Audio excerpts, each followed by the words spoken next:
احمدہ و اصلی علی رسولہ الکریم اما بعد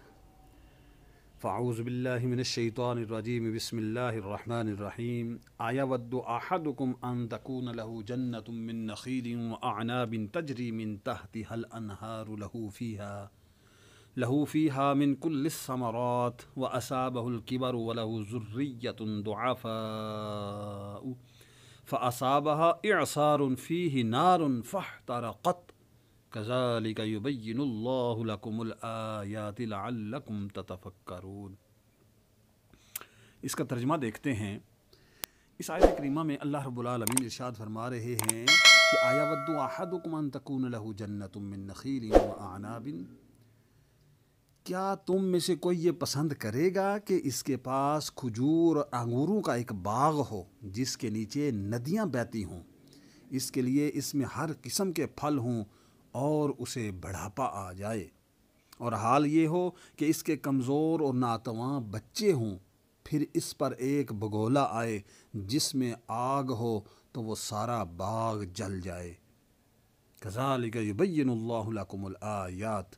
اللہ تم سے اسی طرح اپنی آیتیں کھول کر بیان کرتا ہے، لعلکم تتفکرون، تاکہ تم غور و فکر کرو۔ اس آیت میں بھی اللہ رب العالمین نے اس دنیا کی ناپائیداری اور آخرت میں اخلاص والے عمل کام آنے کے بارے میں ایک مثال سے واضح فرمایا کہ ایود احدکم، کیا تم میں سے کوئی پسند کرے گا۔ اس ارشاد میں سوالیہ انداز ہے کہ کیا تم میں سے کوئی شخص یہ پسند کرے گا، مراد یہ ہے کہ تم میں سے کوئی بھی یہ بات پسند نہیں کرتا، کیونکہ یہ بات کسی عاقل کے لیے قابل قبول ہے ہی نہیں کہ اس کا باغ ہو جس میں قسم قسم کے درخت ہوں، پھلوں سے لدا ہوا ہو، وہ باغ فرحت انگیز اور دل کشا بھی ہو، نافع اور عمدہ بھی ہو، آدمی اسے اپنے بڑھاپے کا سہارا بھی سمجھتا ہو،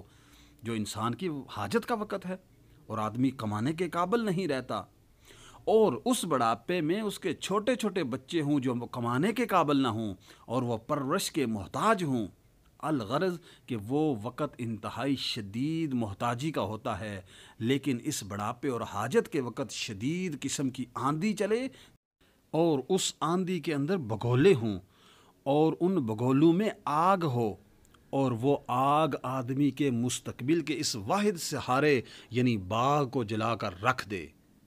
یعنی ایسی بات کوئی بندہ پسند نہیں کرتا، تو اس وقت آدمی کے رنج و غم اور حسرت اور یاس کا کیا عالم ہوگا۔ اللہ اکبر۔ یہی حال اس شخص کا ہے جس نے اعمال حسنہ تو کیے ہوں مگر رضا الہی کے لیے نہیں بلکہ ریاکاری کے لیے، دوسروں کو دکھلانے کے لیے،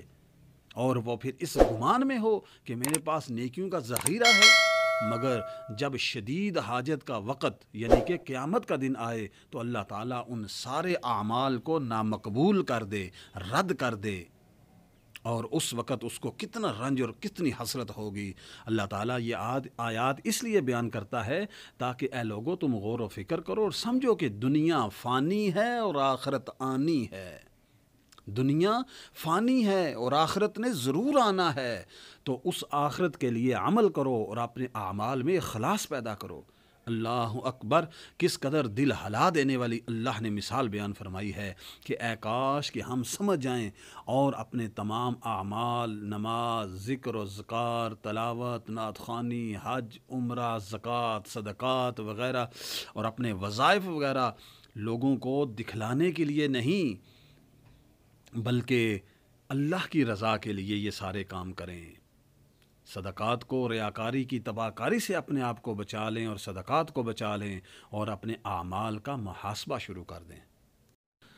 تو معلوم یہ ہوا، نتیجہ یہ نکلا کہ ہمیں جب بھی کوئی کام کرنا ہے تو اللہ کی رضا کے لیے کرنا ہے، دکھلاوے کے لیے نہیں، ریاکاری کے لیے نہیں، ورنہ اس منافقی سی ہمیں مار پڑ جائے گی کہ جس کی مثال دوسری آیت مبارکہ میں اللہ نے فرمائی کہ چکنے پتھر کے اوپر اگر مٹی پڑ جائے، گرد و غبار پڑ جائے تو اس میں بیج نہیں اگتا، اور اگر بارش کا ذرا سا پانی آ جائے تو وہ مٹی ہی اس پتھر سے گر جائے، ختم ہو جائے، اور وہاں پہ کسی قسم کا کوئی اناج نہ ہو۔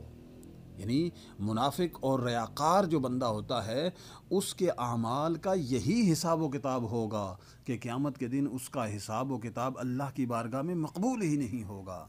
لیکن اگر اس نے ظلم بھی کیا ہوگا تو جس پر ظلم کیا ہے مظلوم اس کی نیکیاں لے کر چلا جائے گا اور وہ ہاتھ ملتا رہ جائے گا۔ اور اسی طرح اس آیت مبارکہ میں بھی اللہ نے فرمایا کہ بڑھاپے کا جو سہارا بندہ چیز کو سمجھتا ہے اگر اسی کو آگ اٹھا کر لے جائے تو پھر بندہ کس طرف جائے گا اس وقت۔ اللہ رب العالمین کی بارگاہ میں دعا ہے اللہ تعالی ہمیں ہمارے اعمال کے اندر اخلاص پیدا کرنے کی توفیق عطا فرمائے، ریاکاری سے ہمیں بچائے اور دوسروں کی صحیح معنوں میں مدد کرنے کی اور اپنے اعمال کا محاسبہ کرنے کی توفیق عطا فرمائے۔ وآخر دعوانا الحمدللہ رب العالمین۔